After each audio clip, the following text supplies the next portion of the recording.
On a very cold Saturday afternoon, we made our way to Wilderness Trail Distillery. This distillery is fairly new when compared to the others. They're a little over 10 years old, and one cool thing about them is that they are part of the Kentucky Bourbon Trail. And one of the other things that I really liked about them was that they were very veteran friendly. They have a tour that's called the Distillery Tour, and it is free of charge for military veterans, and I greatly appreciate that because I have not been able to find another distillery that has this sort of generous offer. I have seen it at other locations where it's for active duty, but not for military veterans, so I really appreciate that. Thank you so much, Wilderness Trail Distillery. The beginning of the tour started in the gift shop, and we were told a little bit about the history of the distillery. The second portion, we were taken to the behind the scenes area to see how they process everything for their products. The tanks that they had were massive. Can't run. There's still plenty of room. I did hold on to my phone for dear life at this point because of how deep this tank was. We were told that if our phone dropped, they'd be able to recover it, but there wasn't really a good chance of the phone actually surviving this.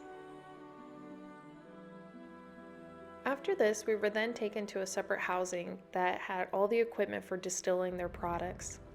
At this point, the bourbon looks very clear before it goes into a barrel. The barrel is what actually gives the bourbon that amber brown color that you see after it's bottled. Our tour guide mentioned to us that this property used to be a cattle ranch at one point. When they first purchased this land, there was an original farmhouse that came with it, and they decided to keep it. So when you first drive in, you will see this original farmhouse. Also, their property is 168 acres, which is crazy big. Once we were inside the rick house, we were told that oak is the wood that is used to build these because it can maintain all the weight that the barrels carry once they are filled with bourbon. We were also told that there are scales within this building to help the workers know how much weight is on each side of the building. He was mentioning that if the workers were to remove the barrels completely from one side of the building, it can actually cause the building to shift to the other side. So to maintain weight amongst the building, they have these scales that you see here. At the end of the tour, they offered a tasting of their bourbon and their rye, and I gotta say, I'm not a fan of rye, but I did like their rye, and their bourbon was actually smooth as well.